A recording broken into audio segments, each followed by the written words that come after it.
wants to show everybody her turkeys. We got a handful of turkeys in this week. To be honest with you, I look back at the breed. I'll leave it down here. It's the ones that are actually look a little more like wild turkeys, not the white ones that you'd see in a barn. And they're doing really good. Take this top off real quick. Even though it's warm out, we still have to worry about keeping these chicks about 95-ish the first week or so they come in, and we can start reducing temps after that.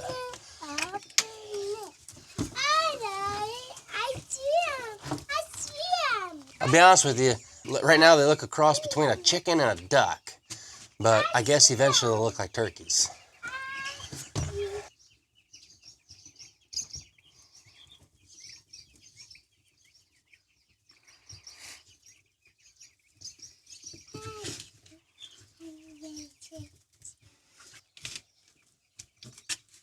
Do you like the baby turkeys?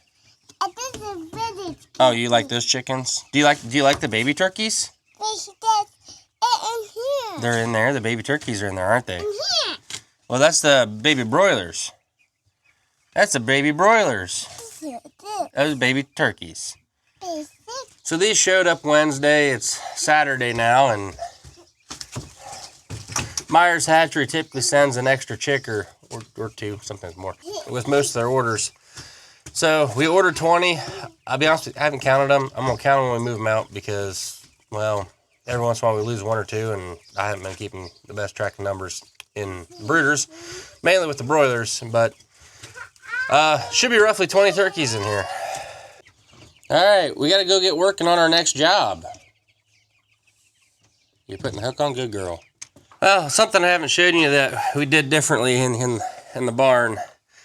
Sean helped me move this wagon a while back, and instead of having it going this way over there, we turned it facing towards the feeder. I can still get the grinder in, and I got the elevator in, which was a little bit tighter of a squeeze than I was hoping for.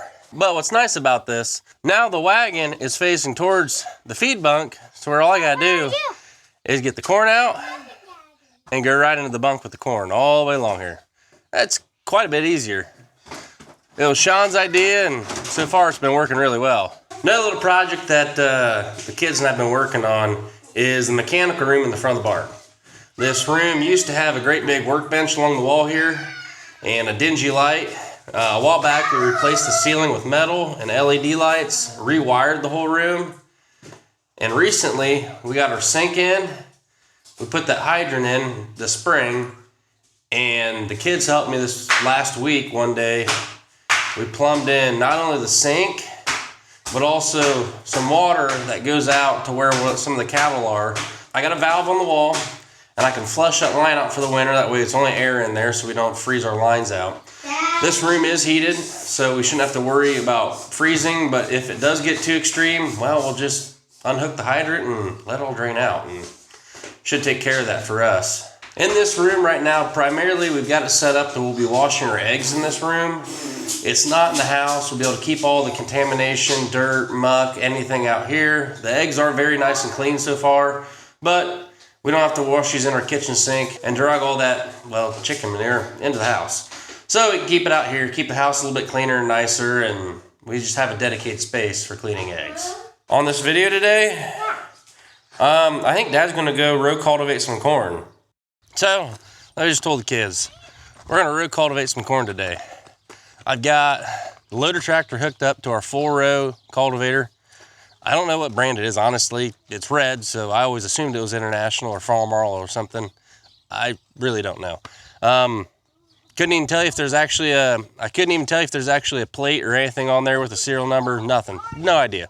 But this row cultivator was my grandpa's. It's been around this farm for, gosh, couldn't even tell you how many years.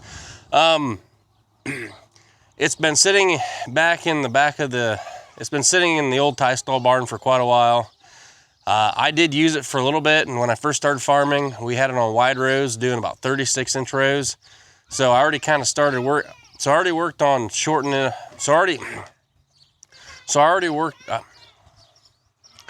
was already working on narrowing it up. That way it's on 30-inch rows. I've moved 2 of the units already. I got to move the outside 2, and then I actually marked the beam where it was for 36-inch rows, and I'm gonna cut them off probably real quick here. It's about a foot on either side, just make it a little bit easier to store. I don't think we'll be going back out to 36-inch rows, but in case we do, there's enough beam. There should be enough beam left to do that. And or if we decide to do something else with this, turn into a flame weeder, try to put any kind of organic fertilizer down with it, or any fertilizer at all for that matter, I still got enough beam to work with, but we're gonna probably hack a little bit off. Harper's gone. All right, well, Daddy's gonna have to move one more. So yeah, you can see you got a really nice wide outside row yet, and that's because I'd already narrowed up these inner two to the center, putting it on 30, and these are still set out at 36, which actually is an exaggerated gap right now because the one on the left there used to be out further, and also that protector wheel. So yeah, move that last one in about a foot on both sides, and we should have this thing adjusted. So these units have been really easy to move. All I've been having to do is take an 1 1/8 wrench, loosen up this special U-bolt. I don't even know what it's not even really a U-bolt, but loosen up this bolt and it's been sliding right over.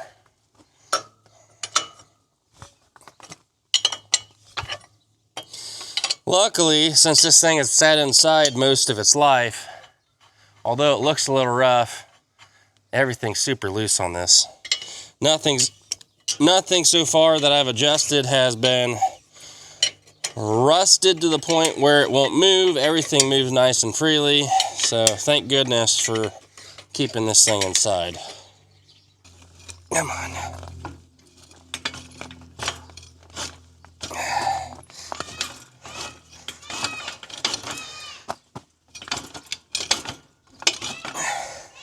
So something that I did before I started moving everything is I actually started putting marks where everything needed to get moved to. So this unit was out here, and I put a mark where this bolt, the edge of it's supposed to line up at. And that's just made it a lot easier to move these things because I don't have to constantly have my tape measure out.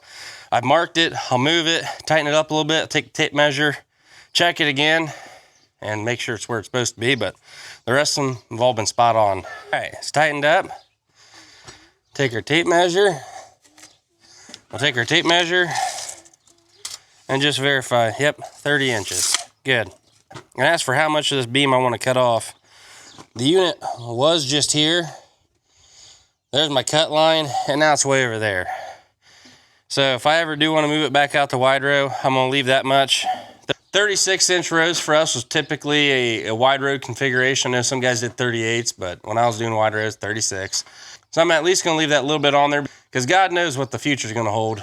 That's for sure. Now we've got all those adjusted. I adjusted the yellow one off camera too. We're going to take these row cultivators out. We're going to test it out in the sweet corn first before we go and start doing the field corn.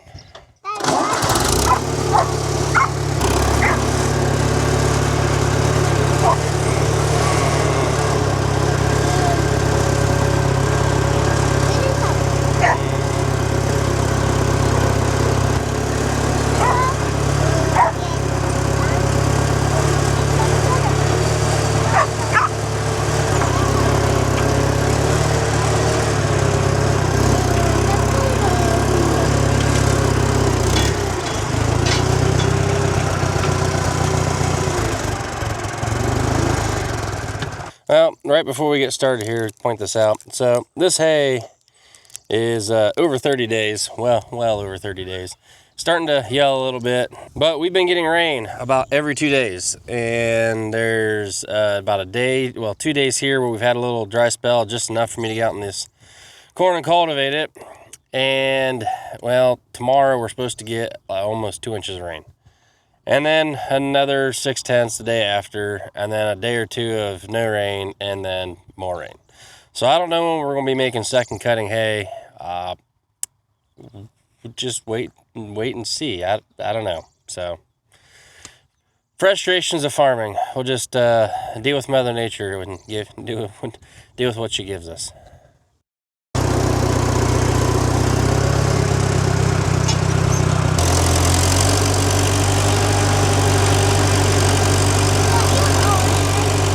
Alright, so we've gone a little bit and I need to level this cultivator out. It is digging way too deep in the back, and I'll show you what I'm talking about here. So what's going on is we're getting pretty good coverage, but we're leaving a massive ridge behind this last set of cultivators, and that's leaving this big hole in every row.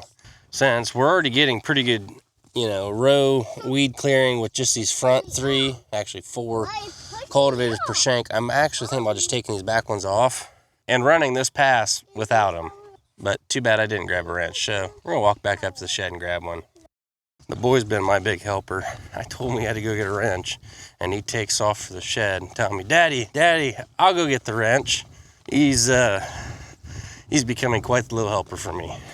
All right, let's take that wrench out to the tractor. Yeah. A big heavy wrench, right? It's not too heavy. It's not too heavy. And Sky, the tractor disloving dog, is watching the tractor attentively. Hey Jerome, does Sky like the tractor? Oh, you think she does? I don't think so. Hey bud. The bolt or nut, the nut's down here. Now loosen it up down here.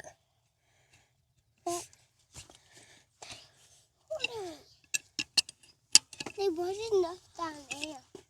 I wasn't enough down there. Well, this is how you tighten them up. There's a wedge in here, and you tighten it up, and it tightens it up against the black rod. So we're going to just loosen the nut up, and that'll allow us to loosen the wedge up and pull the cultivator right off. We'll find out. Maybe I just made a mistake, but I think we can get by row cultivating without that set of culters on there. When I had this set for wide rows, I needed them because of how the spacing was, but I think we'll get good enough coverage without them.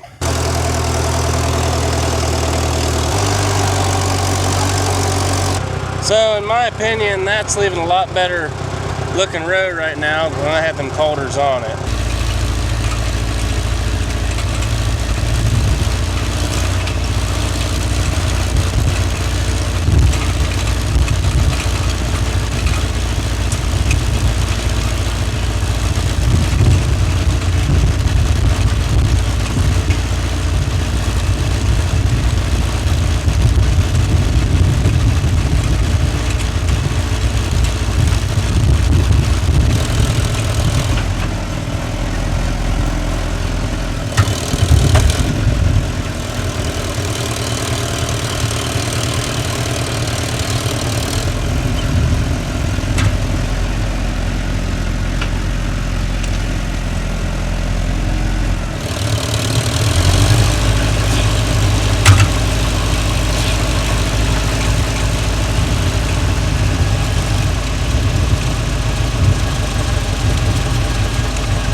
Well, we've got it row cultivated for the first time. We'll try to come back in about 5, if not 7 days, just mattering what the weather looks like, and we'll hit this again. And the row cultivators have done a really good job of getting rid of all of the weeds that were starting to grow in between the rows of corn.